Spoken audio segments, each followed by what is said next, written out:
There's a residence where the ambassador lives. You can see the interest, you can see the chancery of the Iranians in this city. Sometime when you drive down Massachusetts Avenue, look across the street from the British Embassy, next door to the South African Embassy, there's a very splendid looking Iranian chancery. It's empty. We have one in Tehran too, designed and reflect American architecture, but it's not empty. Right. It's got a Revolutionary Guard element within it, and it also is a protecting force to protect the museum within it that highlights American crimes against Iran. A total, obviously, another total imbalance, another total violation of all precepts and rules of diplomacy. I think you did not refer to them. You referred to some hostages. We didn't refer to the most obvious ones these days. That's 2 American hikers, or did you? No, but I talked about Levinson. The hikers were the same case, similar case. There were 3 hikers, you know, that were picked up by the Iranians near the Kurdish border with Iran. And they claimed that they were violating territorial integrity. In effect, they finally, after some length of time, released one of them, a woman. They continued to hold 2 with no rights whatsoever. I think you would agree with that totally. Absolutely. Absolute hostages is what they are. And that's one thing. Last night I had the opportunity to meet with and listen to comments by Haleh Esfandiary. Does that ring any bells with any of you? Haleh Esfandiary is an Iranian-American who was held in prison, in Evin prison, for about 90 days recently. She's been released. She is released. You probably know of her. Haleh Esfandiary, a beautiful Iranian-American woman. She was held without charges, eventually released with no apology whatsoever.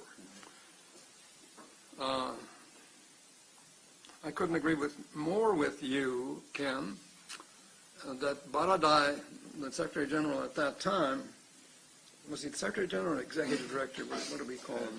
IAEA.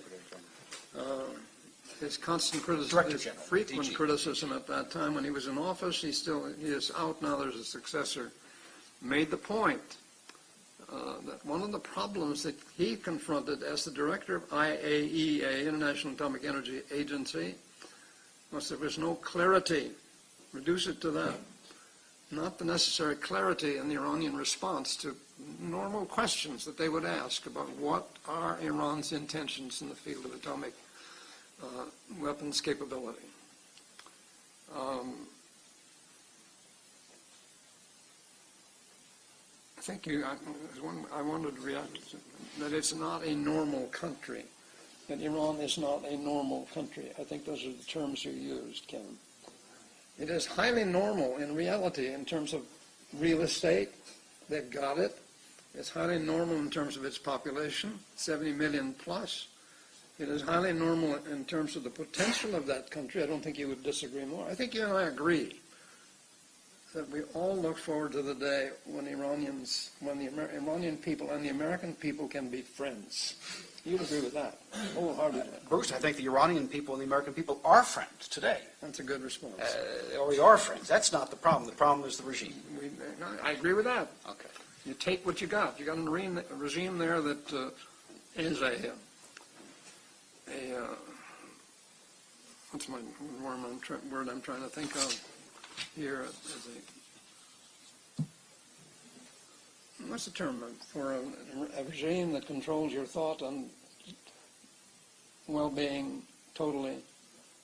I got a mental block. It's an authoritarian regime. Huh? It's an authoritarian regime. Yeah, authoritarian, we know that, but there's a special one giving into religious connections. Theocracy? The theocracy, yes, exactly. That's what I hold against it most of all. I've seen the theocracy in actions. I lived with it in Tehran before I was taken hostage. I do not like theocracies. I do not like that regime. Eggs and ham sort of thing. But it's there. That's my point. We've got to find some way to deal with it. That's all I wanted to raise at this point, Judy. I'm sorry? That's it? Yeah, for now. Are we talking about this now? This, She hasn't seen it. Yeah, I'll just make a one-line response to that, and my way of dealing with it is cutting it off and killing it. Kind of like Colin Powell talked about the Iraqi army under Saddam Hussein, the first Gulf War. Cutting it off internally? Yeah, cutting it off and killing it.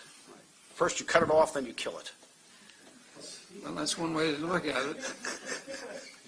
Show me how it's going to be done, and I'll believe you better. I've remained convinced that the Iranian people are more than capable of taking care of their own and of getting rid of the regime if there is a catalyst and if there's some support from the outside. Well, we Which tried there has never been from the very beginning.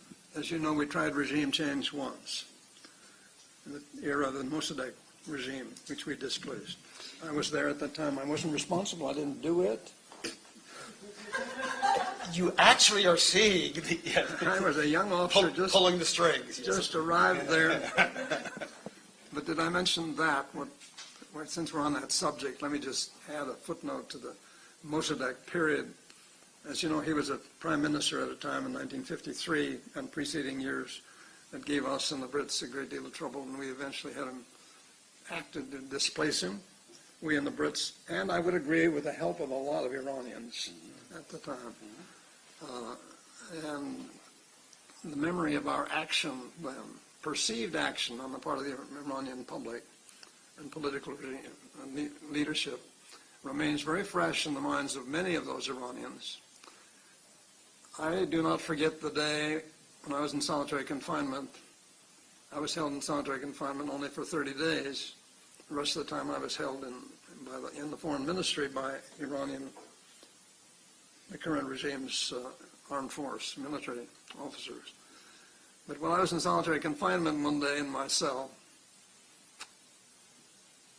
I was in a fit. I was angry a lot in those days as a hostage, no matter who was holding me, because I thought it was wrong, legally, politically, morally, historically wrong on every single count. And I will never cease saying that, stupidly not least, in terms of the impact that it left on the image of Iran in international quarters, that a regime that would take that kind of action against human beings, against its own people.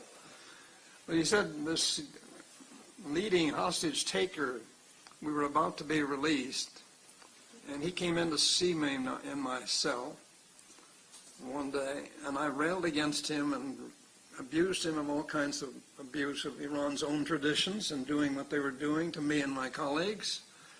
He interrupted me and said, "You have no reason to complain. You took a whole country hostage in 1953.